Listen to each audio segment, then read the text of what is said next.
All right, let's jump straight into this explainer and crack open our literary toolbox. We're going to see exactly how writers build the stories we love. Now, whether you're a 10th grader staring down a massive literature exam, or honestly, just someone who loves a good book and wants to know why certain stories literally stick with you forever, you are in the perfect place. Today, we're not just skimming the surface of what we read. No, we're looking at the blueprints. We are going to explore some of the absolute most essential literary devices that authors use to shape our emotions, challenge our minds, and just completely bring their worlds to life. So, you're probably wondering, what literary devices do you actually need to understand to analyze poetry or drama or any piece of literature? Well, our mission today is to decode those hidden layers of language, the secret codes, really, that great writers use to hook us in. And it all starts with imagery and sensory language. Think about it. When an author describes, say, the sharp metallic taste of fear or the deafening crack of thunder, they are completely bypassing your logical brain. They're injecting you straight into the experience by engaging all 5 of your senses. It's like a shortcut to your imagination. But to pull that magic trick off, they have to rely on figurative language. That's basically the giant umbrella term for all the creative, non-literal ways we communicate. Like, if I tell you, I'm so hungry I could eat a horse, you know I'm not actually driving to the nearest farm for dinner, right? I'm using figurative language. It emphasizes the sheer intensity of my hunger, and it adds flavor, depth, and a whole lot of emotional resonance to the words. Okay, let's open up that toolbox and grab our first set of specific tools. I call these the stand-ins, starting with the symbol. A symbol is super fascinating because it basically lives a double life in a story. On one level, it's exactly what it is on the page, a physical object, a setting, maybe an action.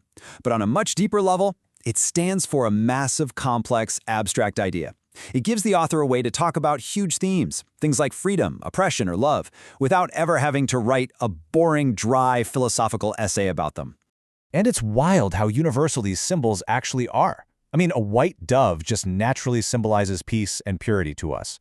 A black crow or a raven, especially when it's looming in the shadows of a Gothic novel, almost always signifies death or a really bad omen. But think about a simple gold wedding ring. Yes, obviously it's a piece of jewelry, but its shape? A circle with literally no beginning and no end. It stands for eternity, infinite love, and unbreakable commitment. The object itself is tiny, but the meaning it carries is just massive. Moving right along to our next stand-in, we have the illusion. Now, an illusion relies heavily on a shared cultural understanding, whether that's history, art, or religion. Honestly, the best way to think of an illusion is like an inside joke between the author and the reader. It's a mental shortcut. Instead of spending 3 pages explaining that a character is facing this incredibly powerful, practically unbeatable opponent, the author might just say, he was facing his own personal Goliath. And if you know the biblical story of David and Goliath, boom, you instantly understand the entire power dynamic of that scene. And honestly, a perfect modern example of this cultural recycling is Taylor Swift. In her hit song Love Story, when she sings about Romeo throwing pebbles and Juliet's daddy saying stay away, she is perfectly executing a modern allusion to a classic tragedy. She doesn't need to waste the whole song explaining a complicated family feud or the desperation of young love. Just by name-dropping Romeo and Juliet, she taps into hundreds of years of cultural history. We instantly know exactly the kind of intense, forbidden romance she's singing about. That is the sheer, incredible efficiency of a well-placed allusion. All right, shifting gears a bit. Next up in our toolbox are the contradictions and truths, and we absolutely have to start with the wildly effective oxymoron. An oxymoron is what happens when you take 2 words that are complete, literal opposites, and you just smash them together into a single phrase. Now, why on earth would an author do that? Because it creates friction.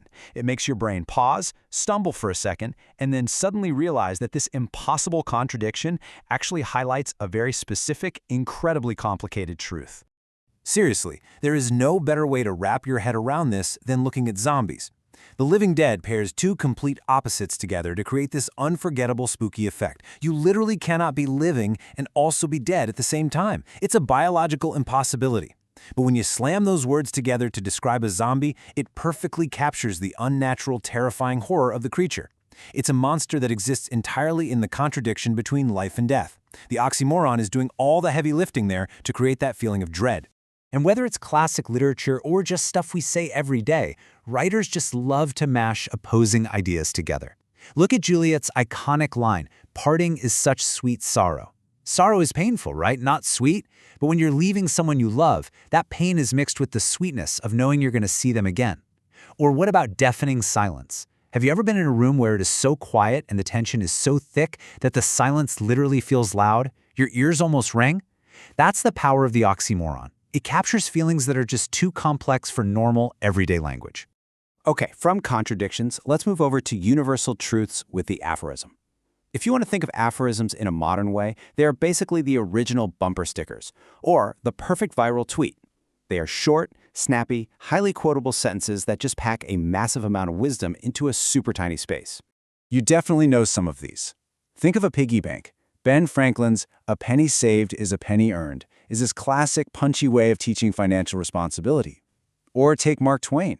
He famously said, "The man who does not read good books has no advantage over the man who cannot read them." In just a handful of words, Twain isn't just praising reading. He's actively challenging us. He's saying that having a skill and choosing not to use it is an absolute tragedy. That is a profound thought packed into one perfectly balanced sentence. And a fantastic example of this in literature is Harper Lee's timeless lesson in empathy. In her classic novel, To Kill a Mockingbird, which is an absolute staple for 10th grade literature students everywhere, Atticus Finch gives his daughter Scout this piece of advice. He tells her, "You never really understand a person until you climb into his skin and walk around in it." Notice he doesn't give her a long, complicated psychological lecture. He uses this striking, slightly weird, but completely unforgettable physical metaphor. That single aphorism essentially anchors the entire moral theme of the novel in a way the reader will just never forget. So, our next tool is the scene setter, the epigraph. Authors will use this right at the front door of their book to hint at what you're about to experience. Before chapter 1 even starts, they might just drop in a quote from a poem, a religious text, or even another novel. Why? Well, it's like an appetizer before the main course. It primes your subconscious. It's essentially the author secretly whispering, "Hey, keep this specific idea in the back of your mind while you read the story I'm about to tell you." It frames the entire narrative from page 1. All right, let's bring it all together for our climax and see how this builds in the wild.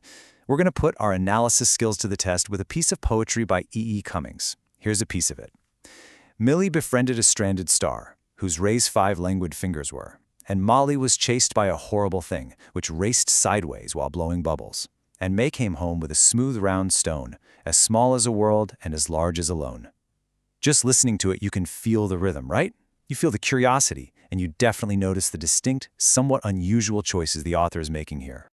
So looking closely at his work, we can easily pull out the tools he used. He takes a starfish and calls it a stranded star, with fingers. That right there is personification, giving human traits to something non-human. He uses incredible sensory imagery to describe a crab as a horrible thing which raced sideways while blowing bubbles. But visually, right there on the actual page, he flat out refuses to use capital letters for the girls' names. He chops his sentences in half across different lines, ending them super abruptly. He is actively, intentionally rebelling against traditional structure. So, now that you have this fully packed toolbox to decode figurative language, I want to leave you with this question to chew on. Why do you think he made these specific choices? Why break all the rules? Literary devices aren't just accidents. They're very intentional choices. Is Cummings trying to make us feel like children again, experiencing the beach for the first time without the rigid rules of adult grammar? Is he forcing us to slow down and actually look at the words? The incredible beauty of literature is that you now have the tools to figure that out for yourself. Next time you read, don't just get lost in the story. Take a second to look at the tools that built it.